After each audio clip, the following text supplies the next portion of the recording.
The segment is brought to you by The Lou Bridges Show. Tune in on Saturday mornings at 8 to learn how you might fight foreclosure and keep your home. Some call me the sage from South Central. Others call me the czar of common sense. But you can call me Larry Elder. And you're invited to join me tonight, starting at 7, right here on AM 560, The Answer. Good morning, Dan. And in for Amy this morning, Chicago Tribune editorial board member Kristen McQuarrie. And Kristen, our next guest, Andy McCarthy, I think he's really become the definitive political legal commentator on all things related to all of the competing investigations going on. Obviously, his background as former assistant U.S. attorney in Manhattan and gives him the requisite knowledge to provide the really perspicacious reviews that we should be getting, but we don't get in very many places, certainly not in most of these insufferable cable TV shows. He's got a couple of pieces. By the way, I think also you should, if you read Andy McCarthy, you should get CLE credits if you're a lawyer, and particularly if you're a lawyer as a member of Congress. He's got a couple of recent pieces about both Mueller's investigation and whether Trump should agree to be interviewed by Mueller, as well as whether Rod Rosenstein, the Deputy Attorney General, is abiding his responsibility, his oversight responsibilities with respect to Mueller. And, of course, we want to talk about the memo, too. So without further ado, we're pleased to be joined by the aforesaid Andy McCarthy. You can get all of his work at nationalreview.com. Andy, thanks for joining us again. Appreciate it. Morning, Dan. Morning, Kristen. I'm busy looking up perspicacious, but okay. Well, I bring my thesaurus to the show when I sub, Andy. It's helpful. It wasn't a bar exam question, so you don't need to worry about it. So normally what I do, Andy, is at the beginning of the week, I look for your column, I read it, then I pretend that your arguments are my arguments for the purposes of discussing these topics. Kidding. He actually does. And so I want you, I want you to lay out your argument that I've previously laid out about Mueller and why Trump shouldn't sit down with Mueller. More than even that, why Trump shouldn't even be asked by Mueller for an interview. Yeah, well, I think that the structural question about how the government works and how the Justice Department is supposed to work is, while a prosecutor has the power to subpoena anybody into the grand jury virtually for any reason, and that's because the grand jury has very broad, almost limitless investigative authority. A grand jury is even allowed to investigate to satisfy itself that no crime happened. So it's very expansive. So what brings some sensible limits to what prosecutors can do is the policies and the supervisory authority in the executive branch. So this is a hotly politicized thing. So let's just try to take Trump out of it for a second. Let's say I read an article in the Chicago Tribune, and it indicated that the reporter had a bunch of sources that would be very interesting in terms of developing an investigation that I am running. So I think the easiest shortcut would be, let me just get one of my subpoenas and give it to an FBI agent and tell him to serve the reporter to come into the grand jury where I can ask about who the sources are and move forward with the investigation. I don't get to do that in the Justice Department. Even though the law says that the journalist doesn't have some kind of, First Amendment protection of sources, even though the journalists sometimes assert that, but that privilege doesn't exist in the law. But there are Justice Department policies that say you don't get to bring a journalist in unless you're investigating something that's very serious and you've exhausted every other possibility of getting information, which is why journalists virtually never get, they notoriously, it's notorious when they get subpoenaed because it happens so infrequently. Unless you're Holder and you just surveil them. Yeah. Yeah, right. But the point is that you have Justice Department policies that are in place to make sure that people don't abuse their awesome investigative powers. And with respect to presidents, other public officials and the like, you don't get to bring them in and interview them just because you think it would be interesting. You have to have a good reason to do it. You have to be investigating a serious matter. The president needs to be a suspect in it, and you have to have information of the nature of, say, Nixon's tapes in Watergate that indicate that the president is the only way that you're able to get at that information. If you don't have that, you're not supposed to be issuing a subpoena to bring the president of the United States in, or interviewing him as a criminal suspect. So when Alan Dershowitz says, look, the president has two choices, he can agree to sit down for the interview and try and stake out the framework, the rules for the interview, or Mueller can just go subpoena him. You're saying, well, there's some options there, too. Number one, there's the oversight option and some restraint on Mueller's part unless he can clear this threshold you're describing. Number two, of course, the president always has the option to quash any subpoena that may be issued for his testimony. Yeah, well, he can do that. He could try to do that in a couple of ways. One way is he could assert executive privilege. But the reason presidents don't want to do that, of course, is that is fraught with all kinds of damaging political implications because of the association with Watergate. But you're quite right. The president runs the executive branch. So, in essence, he could fire Mueller. He could order the investigation, the plug pulled on it. He could pardon everyone, which would effectively end the investigation. But the president doesn't want to do any of those things for the obvious reasons. And he shouldn't be put to the point of either doing it or not doing it unless the Justice Department, not just Mueller, but the Justice Department is satisfied that there's an investigation into a serious crime that Trump is implicated in, and that this kind of a interview with the president is necessary to get relevant information. And if that exists, by the way, I would not object to Trump being subpoenaed, and I don't think anyone else should either. But the Justice Department hasn't been required to show anything in this case that they should be required to show in order to have an investigation of this kind. Every single time we've ever had in our history a special counsel or special prosecutor investigation involving a president, we've all always known what the crimes were, and the president has known what the crimes were that were under investigation. Here, we're completely in the dark. So given all that, and given your questions about whether or not these requisite steps have been taken, how likely is it, do you think, that he will sit for an interview and that he'll be asked to sit and that he'll sit?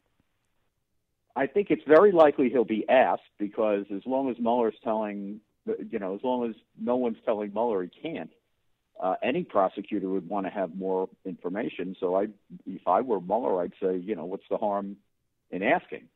The question is whether he has to pass some hurdle in the Justice Department before he can put that question. It doesn't sound like anybody's making him do that.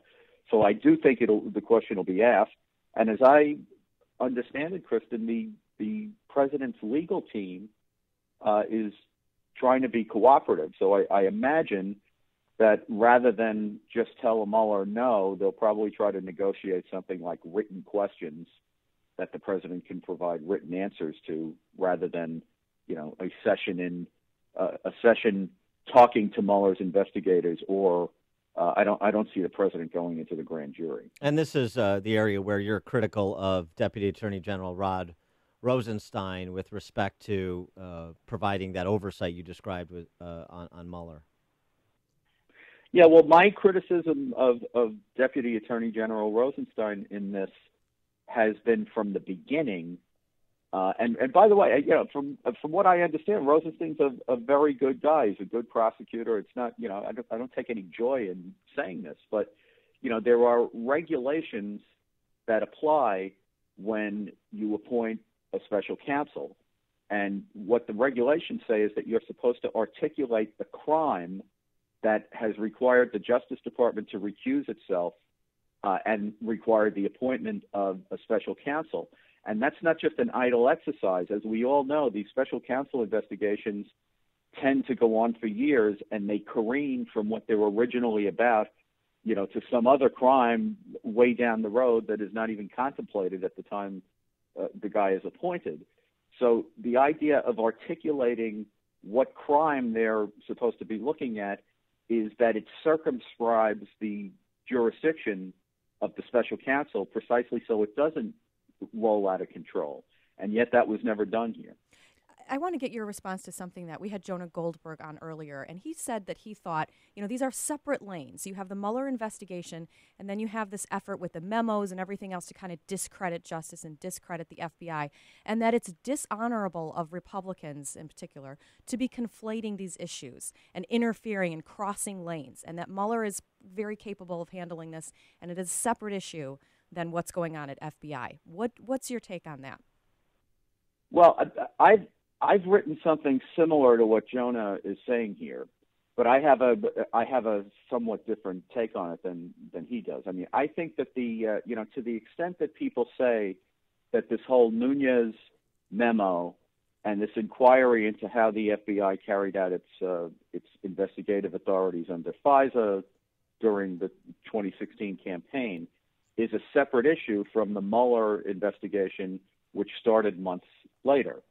And Mueller's remit is basically to investigate what happened with Russia in connection with the 2016 election. That is, how did Russia try to threaten our electoral system? The Trump aspect of it, the Trump campaign aspect of it, is a sideline in a greater investigation, even though the Trump aspect of it obviously has gotten the most attention. So it is true that they're separate. On the other hand, we also have to acknowledge that a lot of attention, rightly, I think, has been paid to the Steele dossier, which is this unverified screed of opposition research that contains a lot of allegations that are pretty sensational against Trump, sourced to anonymous Russians that was never apparently corroborated. And former FBI Director Comey testified in the Senate in June of 2017 that document was, as he put it, salacious and unverified. And if it was unverified in June of 2017, it was certainly unverified in September or October of 2016, when the FBI and the Justice Department evidently used it as part of the application to get surveillance authority on some people who were associated with the Trump campaign.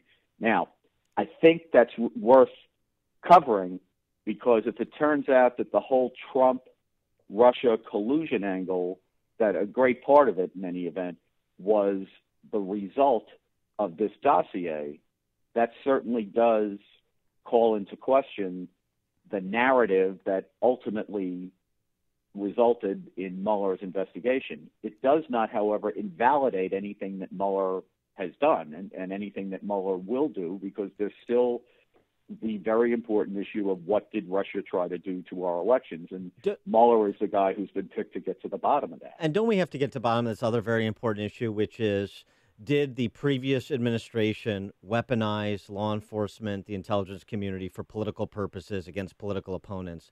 The departure of Andy McCabe from FBI calls that into question again, including stories that are suggesting that McCabe delayed the examination of the Clinton emails of classified information found on the Wiener laptop and advised Comey against issuing any kind of public statement on the re-examination as the election neared, and just all of the political, frankly, the politicization and the conflicts of interest that we now know existed both at Justice and at the FBI, and maybe in other agencies when you get from their investigations to overt steps like unmasking, which we know is a criminal act that has kind of been lost in the shuffle. Well, I think all those things absolutely have to be investigated. We do need to find out how immersed the FBI was in the politics of the 2016 election. We have to sort out how much of that was the FBI's fault and how much of it was the happenstance that, they happen to have been investigating somebody who was nominated to be president. Right. So, you have to, some of the stuff landed in the FBI's lap through no fault of the FBI's, right? I mean, the Democrats decided to nominate Mrs. Clinton. The Republicans decided to nominate Trump. They both came to the table with whatever baggage they had, and the FBI had to deal with the fallout of that. The question is, did they deal with it within their normal policies and regulations, or didn't they? So, of course, that needs to be investigated. I'm not sure the unmasking, to the extent it happened, has a criminal aspect. What about Flynn? It does have an. I'm sorry. What about Flynn? What about with respect to Flynn? Well, there's a difference between the unmasking and the leaking of classified information. If that information was leaked to the media, that's classified information that was leaked. That's a crime. Unmasking is it may be a crime. It's never going to be a crime, but it may be a violation of the minimization instructions that attend to these FISA intelligence collections, or not.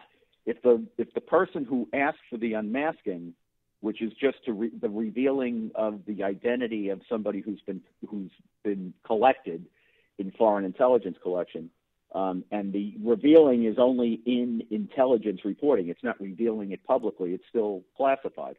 If that was done in violation of minimization instructions, that's simply a violation. It's not a crime. And it's hard to prove that it's even a violation because the laws are very loose on this. The minimization instructions say that if the intelligence person thinks that in order to exploit the value of the intelligence collection, you need to know the identity, they're allowed to unmask.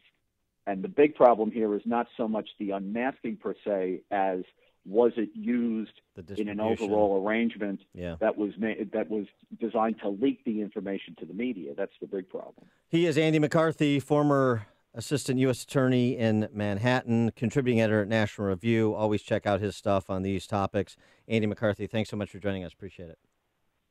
Thanks. Have a great day. You too. And he joined us on the Turnkey.pro answer line. Hear about the big stories of the day, then talk about them right here on Chicago's Morning Answer on AM 560. The Answer.